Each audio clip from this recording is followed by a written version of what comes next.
kami bukan tidak suka sama Gibran, kami senang aja kalau ada anak muda yang maju. Senang saya. Tapi caranya, jangan cara seperti itu. Kalau itu ranahnya pembuat undang-undang, serahkan kepada pembuat undang-undang.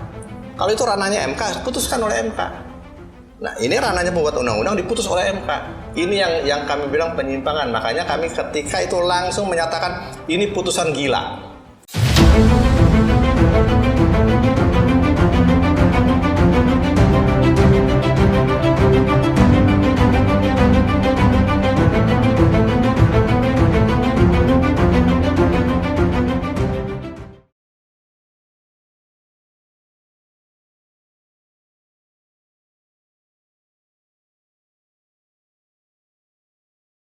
Kali ini jurnalis and content creator akan ngobrol langsung dengan seorang pakar hukum, ahlinya hukum khususnya di bidang tata negara. Beliau adalah Karel Tikualu ya. Karel Tikualu. Emang spesialisnya banyak Pak Karel ya? Jadi gini, saya spesialisnya corporate law. Namun dalam pendidikan saya malah ambil hukum tata negara ya. S2 saya hukum tata negara. S3 saya sekarang sedang mengambil tata negara juga, itu. Ya. Fokus kenapa mengambil di tata negara Pak? Di bidang yang memang jarang gitu. Ya, pertama ketertarikan saya terhadap perpolitikan yang ada di Indonesia ini, karena politik Indonesia ini masih banyak yang harus dibenahi, ya, terutama terkait pemilu kita. Pemilu kita ini masih konvensional, masih pakai coblos, ya. Terus surat suaranya dikirim, yang rawan juga di jalan hilang atau tak tertukar dengan daerah lain gitu kan, dan banyaklah kelemahan-kelemahan itu. Nah, makanya saya ada membuat satu tulisan, itu pun akan saya masukkan dalam disertasi saya nanti, itu terkait dengan pemilihan serentak langsung dengan menggunakan e-voting, di mana dalam pemilihan serentak itu saya memuat adalah pemilihannya dibagi dua dalam satu tahun yang sama, yaitu adalah pemilihan legislatif duluan, setelah itu barulah pemilihan eksekutif. Nah, pemilihan legislatif yang dipilih adalah hanya DPR RI dan DPRD Kabupaten Kota. Hanya dua, supaya masyarakat tidak bingung memilih calegnya, memilih wakilnya. Ya, nah setelah dua ini masuk selesai, ya, barulah diadakan pemilihan eksekutif, yaitu pemilihan presiden dan pemilihan bupati wali kota. Nah, bagaimana dengan gubernur ya? Nah, itu gubernur nanti akan dipilih atau calon-calonnya dijaring oleh KPU yang ada di provinsi itu. Ya, termasuk KPU kabupaten. Nah, calon-calon itu yang disaring itu akan diserahkan kepada DPRD yang ada di provinsi itu. DPRD kabupaten kota yang ada di provinsi itu yang setelah dipilih dalam pemilihan legislatif. Nah, dari calon-calon itu 3 suara terbanyak dikirim kepada presiden. Presiden memutuskan yang mana yang mau dijadikan wakil pemerintah pusat. Itu ya dalam tulisan saya ya yang akan saya jadikan disertasi. Nah, kemudian terkait dengan DPRD provinsi. DPRD provinsi kenapa saya tiadakan? Karena fungsinya provinsi itu adalah perwakilan pemerintah pusat. Gubernur mengkoordinir para bupati yang ada di daerah di provinsi itu masing-masing. Sehingga gubernur tidak perlu diawasi oleh DPRD provinsi karena nanti fungsinya akan berbenturan dengan DPRD kabupaten kota. Makanya gubernur cukup diawasi oleh DPRD yang ada di kabupaten kota di provinsi itu. Ya, nah diperkirakan mungkin bisa sampai ratusan, ya bahkan mungkin bisa sampai 1.000. Ya, dan sama juga dengan presiden yang diawasi oleh DPR RI kan, juga hampir 1.000 kan, gitu. Sudah mencapai 580 sekarang. Gitu. Ditambah dengan DPD-nya 132, bahkan dengan adanya tambahan provinsi lagi bisa sampai 148. Ya, sehingga dengan demikian maka pengawasan terhadap pemerintah ya itu akan lebih baik. Pertanyaannya lagi, sekarang kan DPRD provinsi tadi sudah tidak dipilih ya, tapi hanya DPRD kabupaten kota, sehingga DPRD kabupaten kota itu akan kuotanya bertambah. Ya, khusus untuk yang penduduknya banyak. Nah, kemudian untuk DPD RI, bagaimana pola DPD RI? Sementara Undang-Undang Dasar kita mengatakan ada perwakilan daerah. DPD RI sama seperti pemilihan gubernur. Setelah pemilihan legislatif, baru pemilihan eksekutif ya. Nah, baru pemilihan DPD dan gubernur. DPD juga calonnya itu disaring oleh KPU setempat. Setelah itu, calon-calon itu diadu di dalam forum, ya di dalam pleno DPRD yang ada di provinsi tersebut, DPRD kabupaten kota yang ada di provinsi tersebut. Dan sehingga terpilih nanti 4 DPD RI yang memang betul-betul mewakili daerah, karena dipilih oleh para perwakilan DPRD. Itu konsep saya yang akan saya sampaikan nanti dalam disertasi saya. Oke. Pak, bicara soal hukum tata negara dan sekarang kan lagi tahun politik nih Pak Karel ya. Sebenarnya seberapa penting sih ilmu hukum tata negara itu dipakai untuk konsentrasi politik saat ini gitu Pak? Ya. Jadi sekali lagi, negara kalau mau maju, mau bagus, mau benar, politiknya harus bagus. Politik itu kata orang itu adalah syarat dengan kepentingan, betul. Tapi kepentingan yang positif, artinya kepentingan berkuasa untuk memakmurkan rakyat. Bukan kepentingan mau berkuasa, tapi untuk memakmurkan dirinya sendiri, golongannya, apalagi kronik-kroniknya. Itu yang selama ini terjadi, yang saya amati di Indonesia. Penyimpangan-penyimpangan itu yang terjadi. Saat ini kan pemilu nih Pak Karel ya. Urgent nggak diterapkan nih ilmu hukum tata negara ini untuk mengawasi agar tidak ada penyimpangan-penyimpangan dalam hukum dan politik gitu untuk merebut kekuasaan? Tentu dong ya. Nah, kenapa harus perlu diawasi? Karena inilah cikal bakal Indonesia akan dipimpin oleh orang yang kredibel, orang yang tepat, bukan orang-orang yang terpilih karena curang. Makanya tadi saya bilang kan ada e-voting. E-voting itu tidak lagi pencoblosan secara manual, ya. Manualnya tetap ada, tapi sudah lebih kecil sekali. Ya, yang ada adalah e-voting. Ketika terjadi pencoblosan, itu langsung seluruh stakeholder tahu. DPD, DPC, ya semua pemantau pemilu pun langsung dapat. Ya, sepanjang dia punya link, dikasih link, ya itu dia langsung terima. Di TPS ini siapa yang menang, TPS ini siapa yang menang, ya sampai perhitungan kecamatan bahkan kabupaten kota dan pusat. Itu langsung ketahuan seketika itu juga, sehingga kecurangan-kecurangan yang akan terjadi, surat suara yang dirubah, ya perhitungan suara dirubah itu kecil sekali terjadi, kecuali oleh hacker. Nah, untuk mengatasi hacker gampang ya, kita punya polisi cyber. Mengawasi hacker itu lebih gampang daripada mengawasi penjahat jalanan. Penjahat jalanan kan lari-lari ya, dikejar-kejar itu. Polisinya butuh banyak. Tapi dengan cyber law itu tinggal monitornya diperbanyak. Ya polisinya paling beberapa aja ya, bergantian 24 jam. Itu sangat mudah, sangat murah lagi. Dan malingnya pasti cepat ketangkap. Pak Karel sebagai ahli hukum melihat ada nggak sih potensi kecurangan yang terjadi saat itu di tahapan apa Pak? Ya, potensi kecurangan itu? Terutama ketika tahap pencalonan aja kemarin ya, itu MK sudah dicawe-cawe ya oleh penguasa. Itu satu kecurangan ya. Nah, kedua sekarang kita masuk ke proses pemilihan umum. Kampanye nih ya sekarang. Proses kampanye sekarang. Dalam kampanye ini juga kita lihat sudah ada wacana-wacana KPU mau mengubah-ubah debat capres dan cawapres. Terkesan untuk melindungi capres tertentu. Itu potensi kecurangan Pak Karel. Saya bilang curang. Kenapa? Karena rakyat tidak mendapatkan yang sebenarnya. Siapa sih capresnya yang betul-betul kredibel, mampu tidak hanya pandai merangkai kata, tapi juga dia pandai melaksanakan kata-kata itu. Ya. Tentu rekam jejaknya juga terus harus diungkap oleh KPU. KPU harus menjelaskan rekam jejaknya apa adanya tanpa tendensi untuk memojokkan salah satu. Kalau memang dia jelek, katakan jelek. Kalau dia bagus, bilang bagus. Jangan jelek ditutupi dengan yang bagus ya. Yang bagus orang-orang tertentu di blow up terus seolah-olah bagusnya luar biasa. Itu yang harus kita cermati. Nah, KPU kita masih belum terbuka, belum fair, belum jujur menyampaikan kepada rakyat. Masih ada tanda kutip mungkin dipengaruhi oleh kekuasaan. Ya, kekuasaan itu macam-macam. Ada kekuasaan politik, ya, kekuasaan ekonomi, uang, ya, dan kekuasaan-kekuasaan lainnya lah, ya. Termasuk ya jabatan juga. Nanti kamu bisa beri jabatan kalau saya jadi, akan bisa aja gitu, seperti itu. Ya. Kalau di tahapan pencoblosan, ada nggak Pak potensi kecurangannya nih dari segi hukum kalau Pak Karel melihat? Masih sangat ada, karena pencoblosan pertama di KPPS, ya di TPS memang ada pengawasnya. Dari TPS terutama di daerah-daerah terpencil, itu banyak kertas suara yang tidak dicoblos. Oh ya?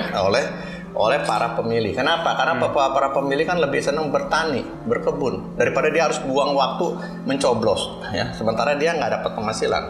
Nah, lebih baik sudah dibiarkan aja. Nah, kertas-kertas suara sisa itulah yang berpotensi untuk dicoblos. Jadi saya pernah dapat videonya. Iya. Ada beberapa lembar, 10 lembar langsung dicoblosin di nomor satu caleg dalam satu partai. Itu sisa kertas suara. Sisa kertas suara yang tidak terpakai. Mungkin pemilih-pemilih yang golput ya? Ya, di antara pemilih golput, ya memang golput sih yang nggak hadir kan. Jadi dicoblosin sama mereka. Nah, itu berpotensi, terutama di daerah terpencil yang jauh dari pengawasan. Di daerah perkotaan pun juga peluang itu masih ada.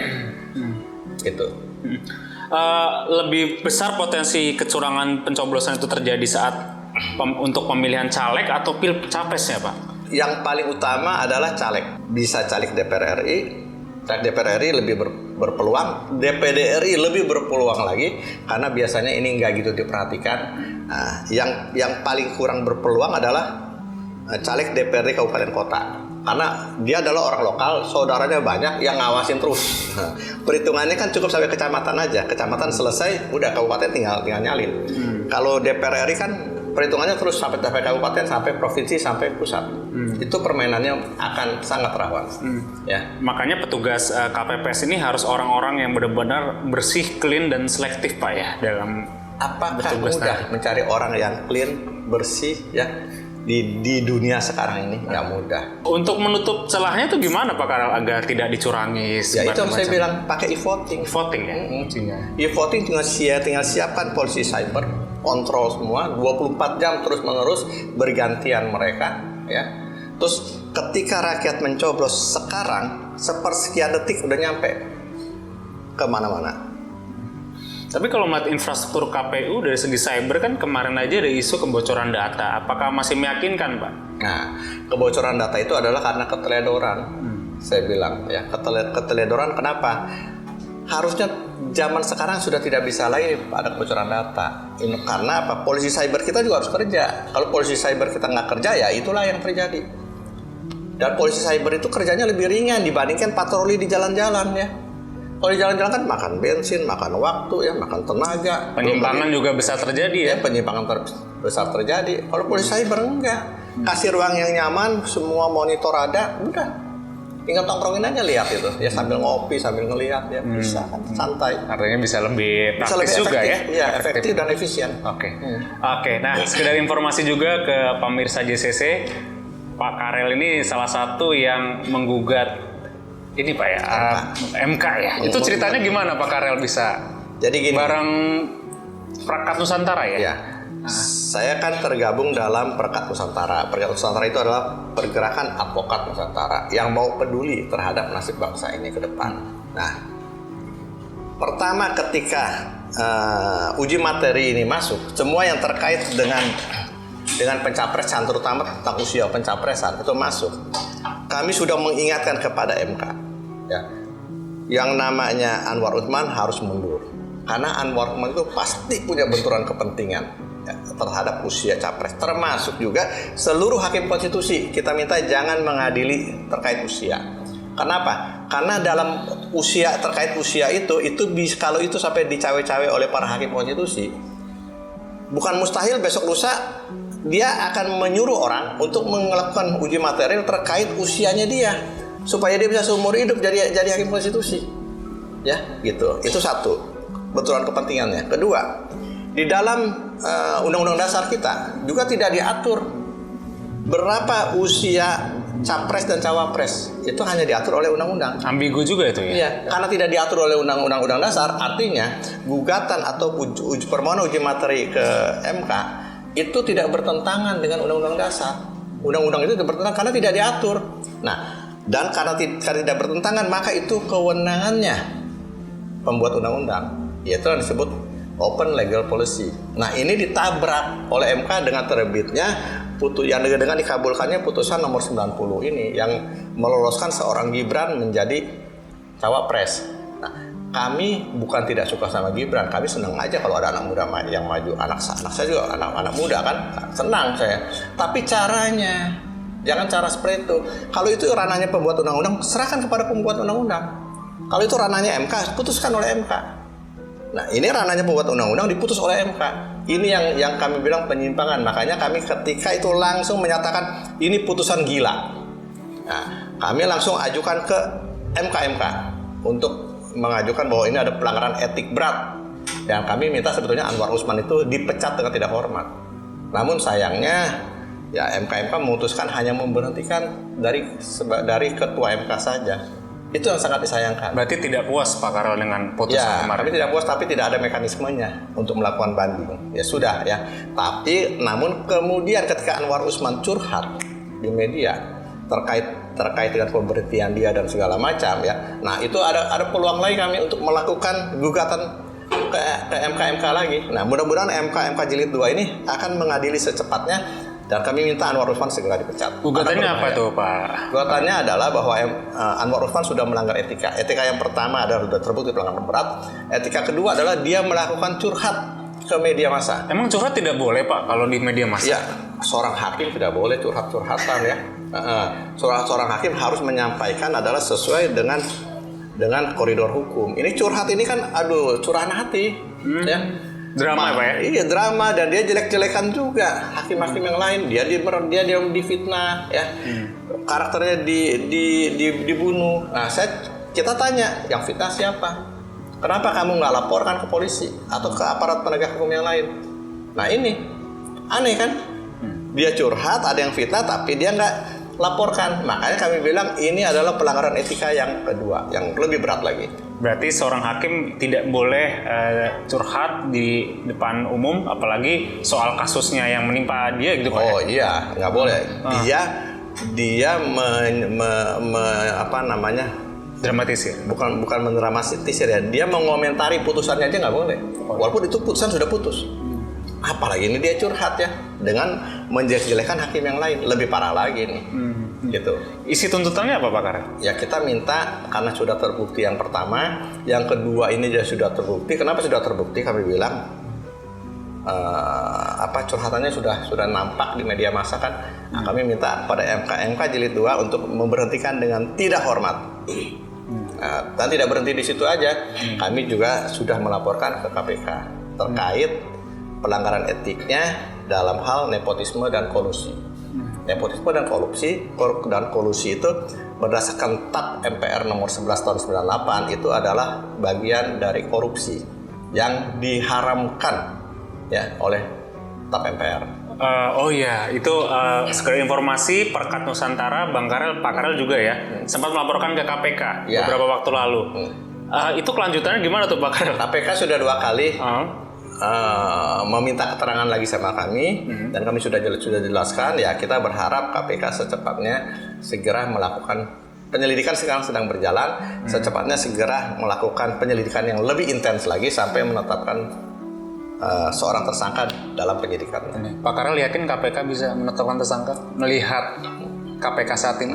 Kalau KPK-nya mau lurus benar ya, saya yakin. Tapi sekali lagi ya, kita lihat kan KPK pun syarat kepentingan. Ya, terbukti ketuanya sekarang sudah jadi tersangka, gimana?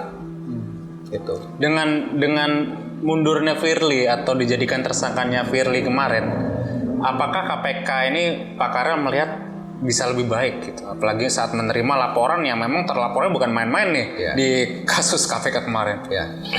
Seharusnya sih bisa lebih baik ya. Mudah-mudahan yang sisa 4 ini itu adalah betul-betul jiwa negarawan, melaksanakan dengan benar dan jangan ngikutin cara Firly lagi. Tapi kalau dia mau ikutin lagi, ya saya bilang sayang ya, kesempatan dia untuk terukir dalam sejarah tinta emas Indonesia ya dilewatkan. Oke. Pak Karel dan teman-teman Perkat Nusantara jumlah total berapa? Perkat Nusantara nggak banyak ya, cuma sekitar 9 orang. 9 orang. Nah itu mungkin kalau untuk tim itu cukup sedikit Pak ya, kalau untuk tim hukum ya. Kita tidak perlu memperbanyak jumlah, kita hanya memperbanyak kualitas. Ya. Oke, Pak Karel, ini kan yang mungkin saat ini Pak Karel berhadapan dengan lawan ya, kalau saya bilang yang cukup kuat gitu ya.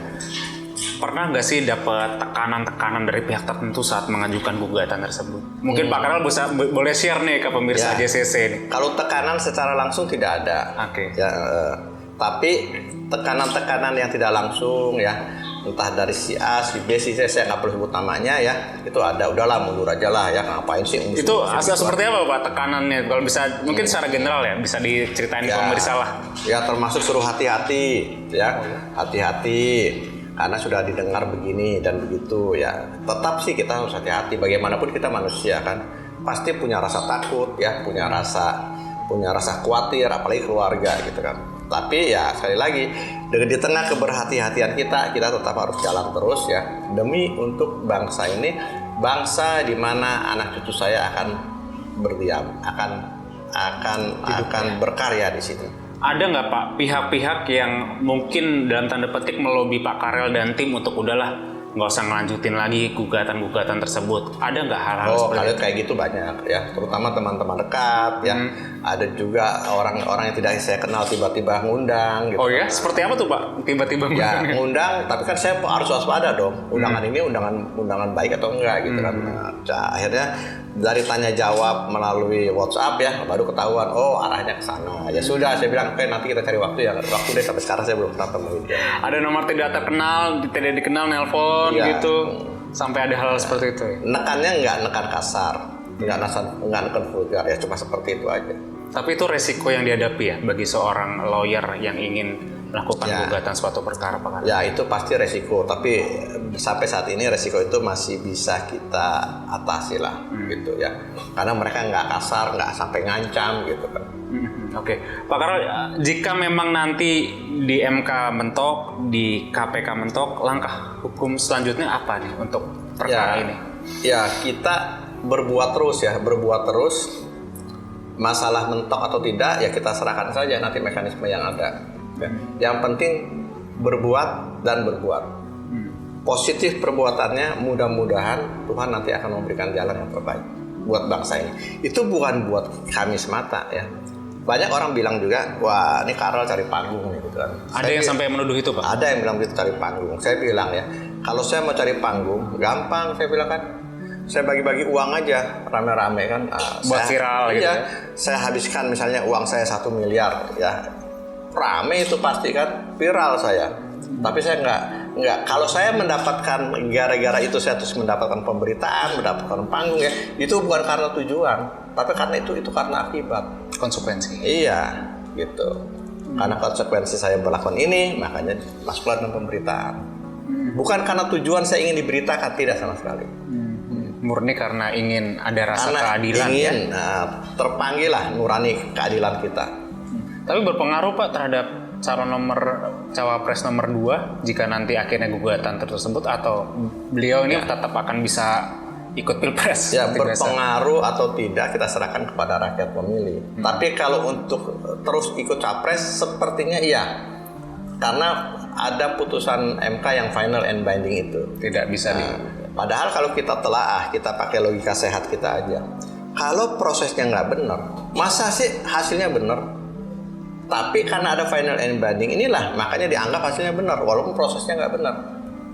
Ini yang sebetulnya tantangan juga buat kita, ya, buat bangsa ini, bahwa ke depan putusan final and binding ini harus ada syaratnya. Syaratnya harus prosesnya benar, tidak ada pelanggaran etika, barulah putusan itu bisa final and binding dan dilaksanakan.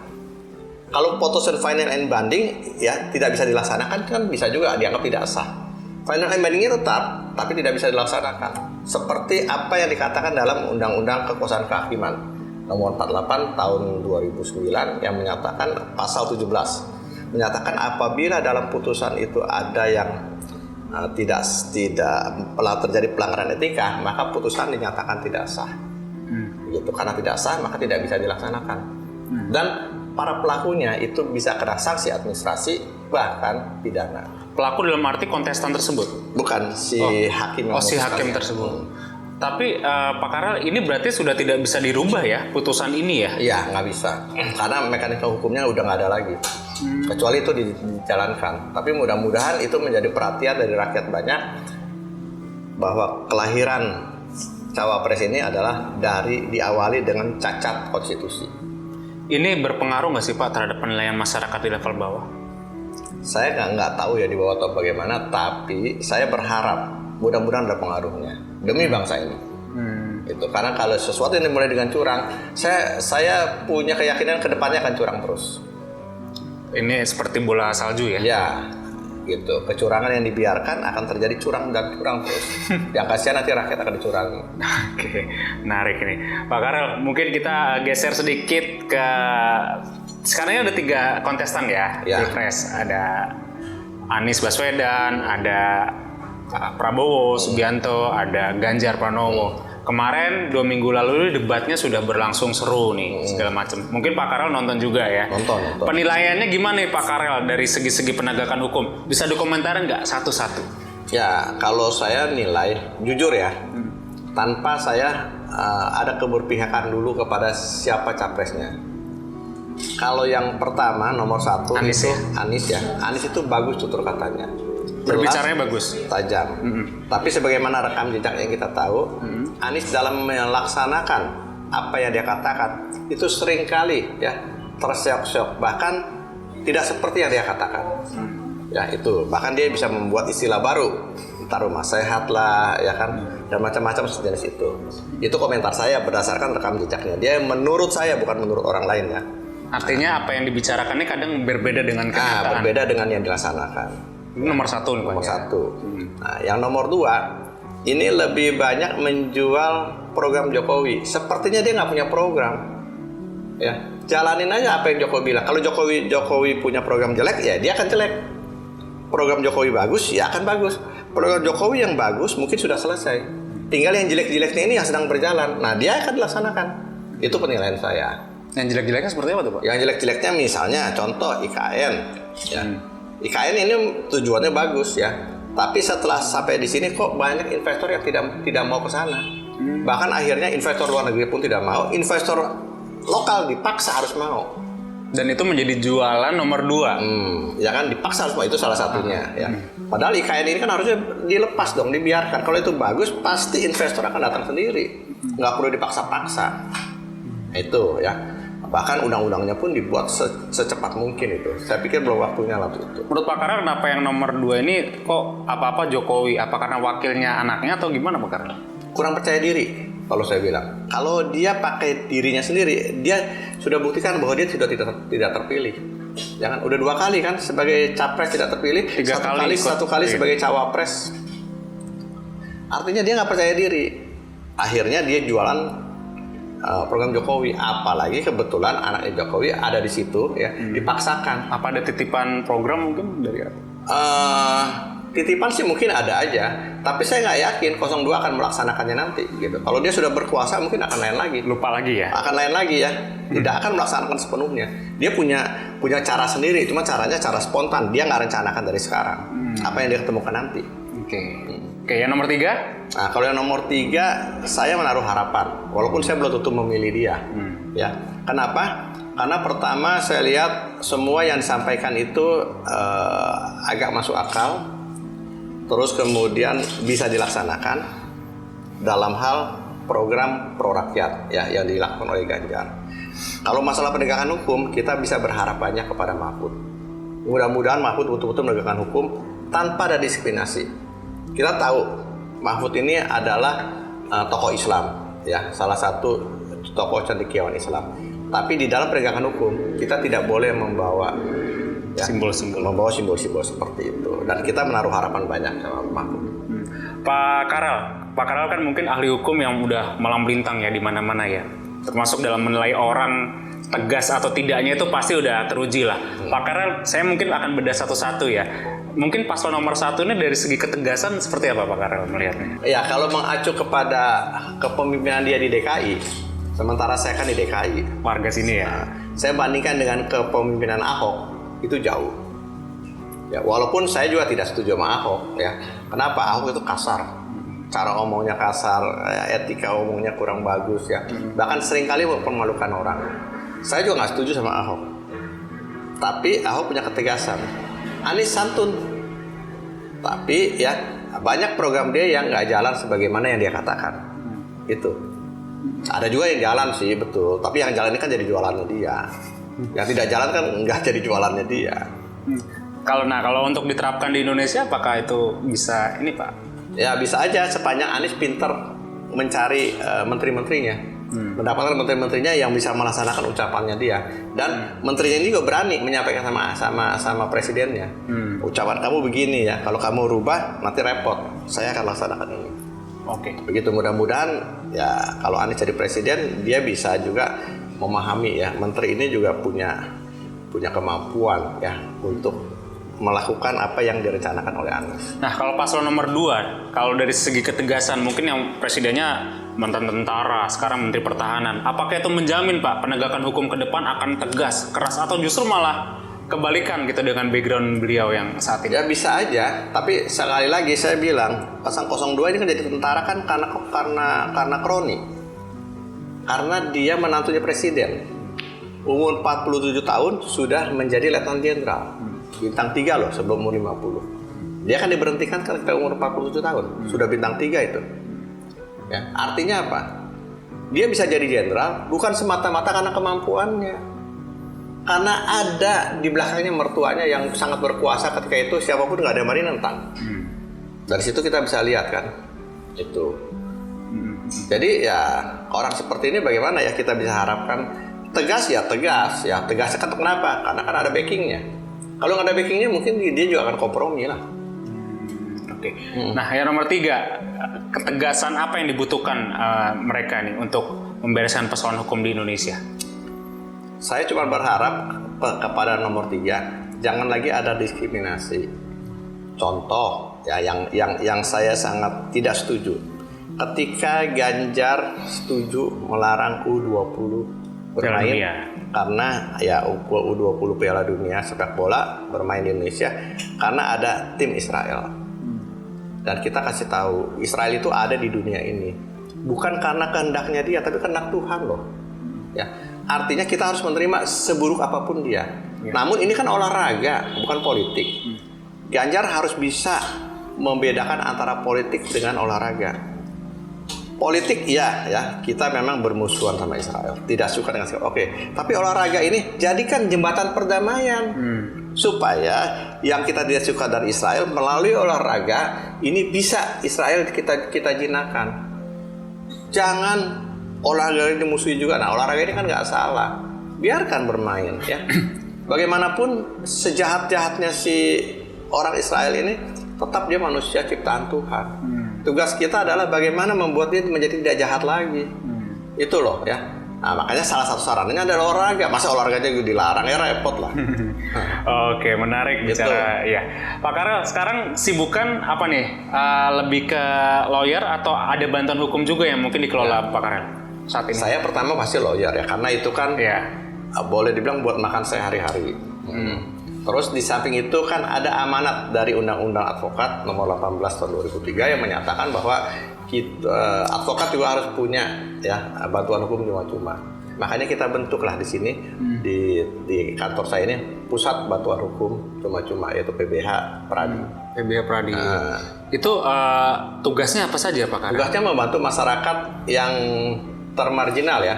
Pertama termarginal secara ekonomi, termarginal secara hukum karena buta hukum, termarginal secara politik karena dia dianiaya secara politik gitu, dan termarginal karena sosial dan budaya. Misalnya dia teraniaya karena agamanya misalnya kan, nah itu percayaannya. Jadi kita akan membuka bantuan itu cuma-cuma. Kalau sudah berapa warga tuh Pak yang total dari awal berdiri? Waduh, saya nggak hitung lagi tuh berapa tuh ya. Sudah banyak ya? Banyak lah. Oke. Mungkin harapan Pak Karel tentang penegakan hukum Indonesia ke depan. Apa yang kira-kira harus dibenahi dan lalu keinginan Pak Karel ke depan untuk ikut dalam memperbaiki hal itu. Seperti apa Pak Karel? Ya, saya berharap hukum kita sebetulnya sebagian besar sudah cukup baik. Cuma dalam pelaksanaannya yang terjadi penyimpangan. Hukum yang baik kalau dilakukan oleh orang yang tidak baik, maka hukum itu akan direkayasa menjadi ke arah kepentingannya. Namun hukum yang kurang baik dilaksanakan oleh orang yang baik, maka hukum itu akan diperbaiki menjadi baik. Kuncinya adalah di orangnya. Hukum kita sudah sangat banyak ya, berapa ribu undang-undang yang sudah ada. Namun ternyata kan manusia Indonesia masih seperti itu, terutama para elitnya, ya.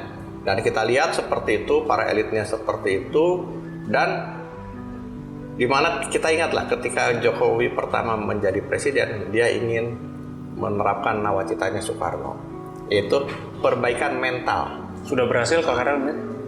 Ya, saya berharap dia berhasil, tapi ternyata gagal total. Di mana gagal totalnya? Ketika anaknya menjadi cawapres akibat putusan MK yang dilakukan oleh iparnya Jokowi dan pamannya Gibran. Yang menurut saya dan menurut hukum itu sudah menabrak konstitusi. Oke. Seberapa penting mungkin buat masyarakat kecil untuk melek hukum Pak Karel? Karena kan selama ini di level bawah, bodo amat lah urusan hukum, urusan orang atas.